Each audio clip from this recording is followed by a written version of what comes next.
Cours D minéralogie pour débutants pour Alicia Christina Carlson.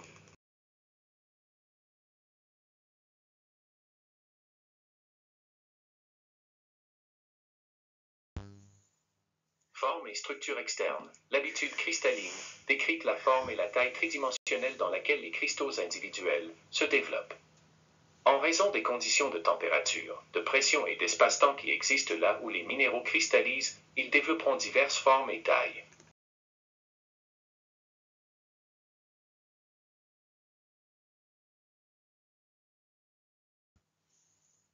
Une lente diminution de la pression générera de gros cristaux bien développés, tandis qu'un changement soudain des conditions de cristallisation générera des agrégats cryptocristallins.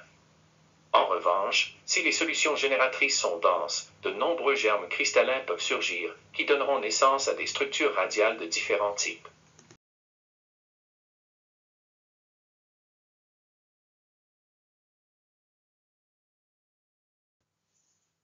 L'apparence des minéraux peut être divisée en cristaux isolés, habitudes, et en agrégats cristallins, structures externes. Au sein de ces groupes, divers termes sont utilisés pour décrire la forme du minéral et il n'existe pas de liste systématique ni de définition stricte des différentes habitudes et structures cristallines externes. Seuls les termes les plus fréquemment utilisés sont présentés dans ce chapitre.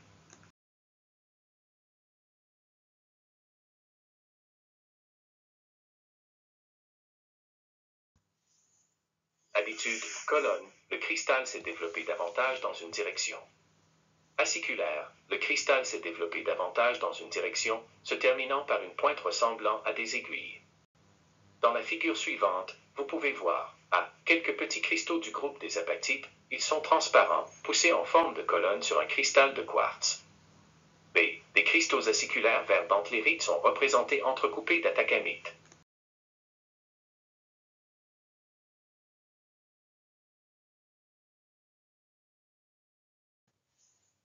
Fibreux. Les cristaux se sont développés et ressemblent à de fines fibres comme les cheveux. Laminaire. Le cristal s'est développé dans deux directions, ressemblant à des feuilles. Dans la figure suivante, vous pouvez voir C. Un ensemble de cristaux fibreux de crocidolite qui composent l'association appelée œil de tigre. D. Montre un cristal lamellaire de vivianite.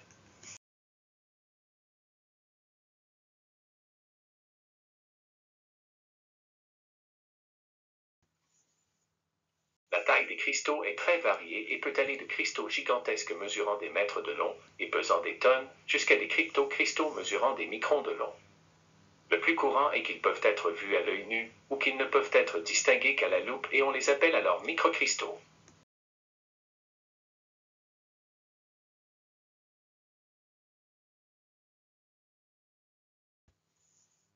Structure externe minérale. Des cristaux du même minéral peuvent être inclus dans une masse rocheuse, où ils peuvent former des groupes de cristaux de même habitude, donnant naissance à ce que nous appelons une structure minérale externe. Les différents types les plus courants sont nommés ci-dessous.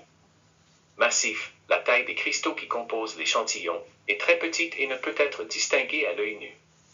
Terreux, c'est ainsi qu'on l'appelle lorsque de très petits cristaux se sont développés, faiblement liés les uns aux autres. Dans la figure suivante, vous pouvez voir A. La structure massive de magnétite. B. Nous avons observé une structure terreuse d'hématite associée à de la guétite.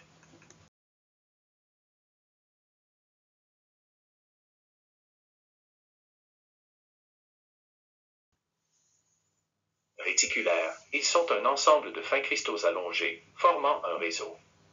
Radial, les cristaux y sont disposés en cercle à partir du même point central. Dans la figure suivante, vous pouvez voir C. De petits cristaux de gypse avec structure réticulaire. D. On voit des cristaux de malachite avec structure radiale.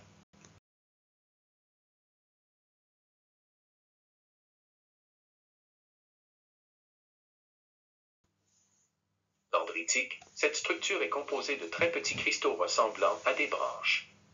Croissance parallèle, elle est composée de cristaux colonnaires implantés dans une direction perpendiculaire à la cavité rocheuse. Si la cavité rocheuse est concave, des agrégats radioconvergents apparaissent, et si elle est convexe, des agrégats radiodivergents apparaissent. Dans la figure suivante, vous pouvez voir E. Des cristaux de cuivre Cu qui ont développé une structure dendritique. F. Des cristaux de quartz, variété améthyste avec croissance parallèle.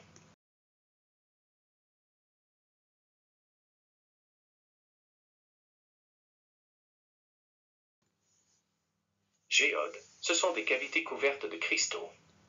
Géodes en bande, ce sont des cavités remplies de microcristaux qui développent des bandes de composition différentes, généralement concentriques. Dans la figure suivante, vous pouvez voir A. Montre une géode de quartz. B. Correspond à une photo d'une agate avec structure rubanée.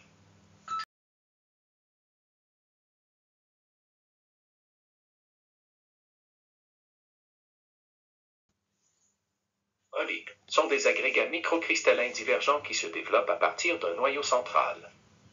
Bothroïdal, c'est le nom donné aux formes sphériques regroupées formant des amas. Dans la figure suivante, vous pouvez voir C. Plusieurs microolithes d'hématite provenant d'un marbre marocain. D. Montre une structure bothroïdale développée par des cristaux de smithsonite.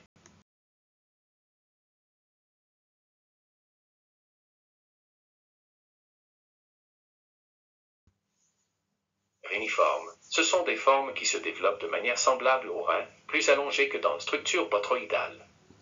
Nodulaires, c'est ainsi qu'on appelle les masses sphériques irrégulières.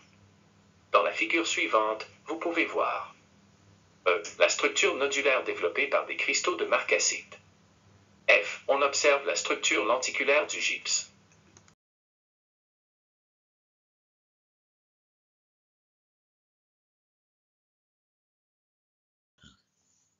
Dans les grandes grottes, nous pouvons trouver des masses avec structure radiale, développées en forme de colonne. Si elles sont suspendues, on les appelle stalactites et si elles se forment à partir du sol, stalagmites. La figure suivante montre des photos prises à Élaven-Armand, cavité souterraine naturelle située en France, sous le lit du Méjean en Lozère, entre Mayruet et Saint-Énimie, sur le territoire de la commune de Hur-la-Parade. Il montre la plus grande stalagmite connue au monde, dont la hauteur est de 30 mètres, formée de concrétions en tas. La longueur de la grotte est d'environ 110 mètres et la hauteur des voûtes atteint 45 mètres.